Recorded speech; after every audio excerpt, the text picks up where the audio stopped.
हाँ जी बच्चों, राधे राधे। अब हम ऑल्टरनेटिंग करंट का बहुत इम्पॉर्टेंट पार्ट शुरू कर रहे हैं, दैट इज आरएमएस करंट। इसे हम वर्चुअल या इक्विवेलेंट डीसी या रूट मीन स्क्वायर करंट भी कहते हैं। पहले ये है क्या, अपन वो समझते हैं, फिर हम इसके बारे में बात करेंगे। मतलब एक न्यूमेरिकल की मदद से समझते हैं। मान लीजिए हमारे पास में एक सर्किट है जिसमें एक रेजिस्टेंस कैपिटल आर है और उसमें EMF E equal to E naught sine omega t है और उसमें जो फ्लो होने वाला करंट है वो I naught sine omega t है।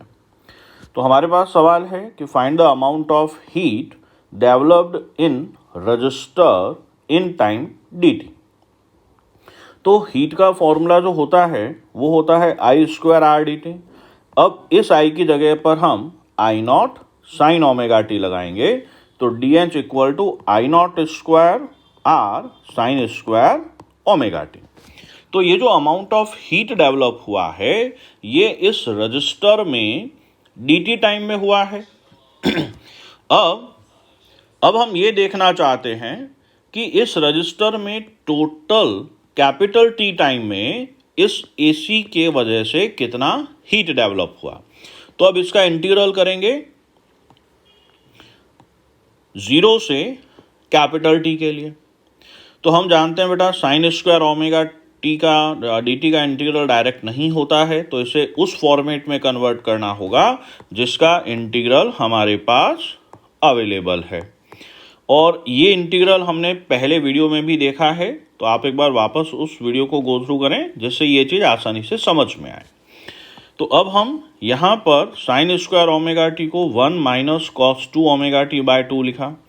ये बाय 2 बाहर आ जाएगा और अंदर इंटीग्रल में केवल 2 टर्म्स रहेंगी।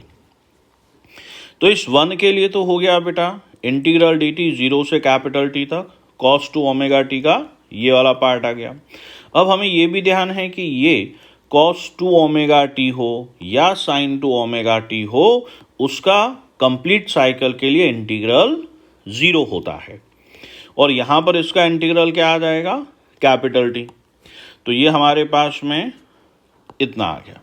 तो इसका मतलब इस रजिस्टर में ऑल्टरनेटिंग करंट की एक कंप्लीट साइकिल की वजह से जो हीट डेवलप होता है वो I naught square R capital T by 2 है।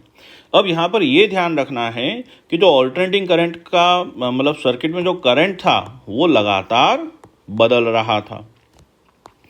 अब हम एक ऐसी करंट चाहते हैं जो सेम रजिस्टर में सेम टाइम के लिए फ्लो होने पर उतना ही हीट डेवलप करे जितना कि AC सर्किट में हो रहा था, लेकिन अब हम करंट को कांस्टेंट रखना चाहते हैं।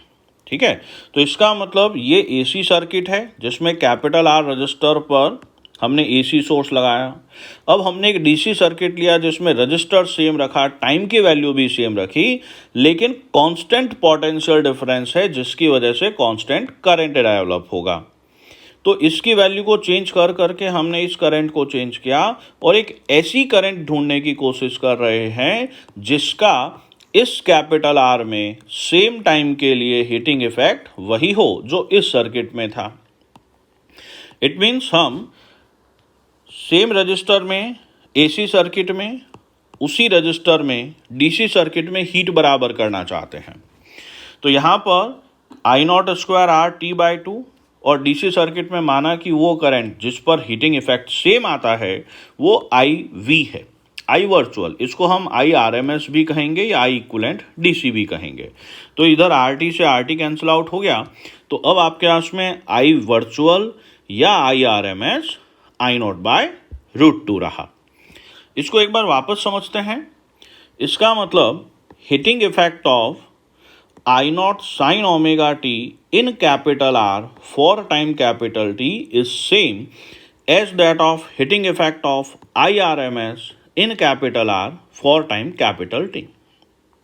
ठीक है, तो ऑल्टरनेटिंग करंट को मेजर करने के लिए सबसे सही तरीका हिटिंग इफेक्ट है। चल, सवाल यह है can we use DC meter to measure AC variable. DC meter जो होते हैं वो डायरेक्शन ऑफ करंट पर बेस्ड होते हैं। एसी वेरिएबल का फ्रीक्वेंसी मान लीजिए अगर 50 हर्ट्ज है तो उसमें direction of current 100 times change हो रहा है। ठीक है, तो इसका मतलब कॉइल में 100 टाइम्स डिफ्लेक्शन चेंज होना चाहिए। तो इतना ज़्यादा डिफ्लेक्शन चेंज नहीं कर पाती, कारण उसका इनर्शिया।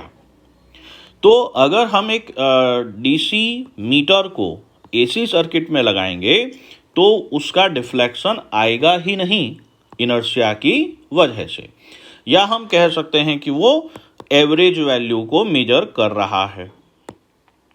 अब सवाल है कि एसी वेरिएबल को मेजर कैसे करें और एसी मीटर कौन से कॉन्सेप्ट पर बेस्ड होना चाहिए।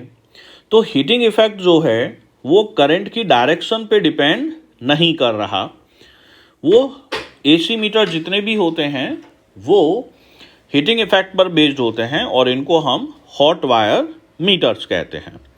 तो किसी रजिस्टर में जो हीट डेवलप होती है वो डायरेक्शन ऑफ करंट पे डिपेंड नहीं करती। अब देखिए डीसी मीटर और एसी मीटर में कंपैरिजन करते हैं। डीसी मीटर डायरेक्शन पर बेस्ड है और AC meter heating effect of current पर। अब अगर ध्यान हो तो डीसी मीटर मतलब डीसी गैल्वेनोमीटर की अगर मैं बात करूं, या उसी गैल्वेनोमीटर को हम अमीटर में भी कन्वर्ट करते हैं, तो उसमें लगने वाला torque BINA equal to C∅ था। इसका मतलब deflection in coil is directly proportional to current. तो यहाँ पर भी जो डिफ्लेक्शन होगा वो हीट पर डिपेंड कर रहा है और एसी मीटर में करंट के स्क्वायर पे आएगा।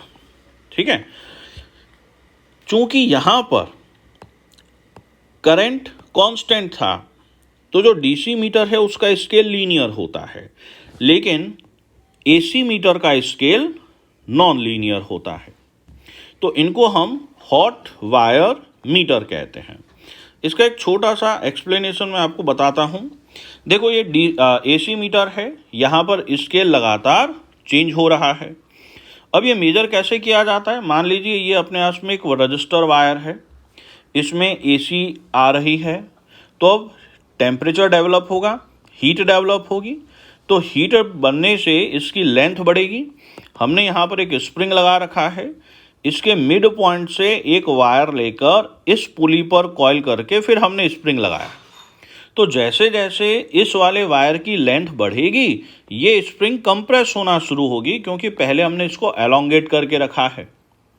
ठीक है, तो जितना ज़्यादा वायर फैलेगा स्प्रिंग उतनी ज़्यादा कंप्रेस होगी और ये पॉइंटर इस पुली से कनेक्ट है। तो अब चूंकि ये वायर इस पुली से होके जा रहा है तो पुली रोटेट करना शुरू करेगी और ये पॉइंटर हमारा आगे बढ़ के करंट की वैल्यू को देगा। तो जितने भी एसी मीटर होते हैं वो हमेशा आरएमएस वैल्यू को मेजर करते हैं।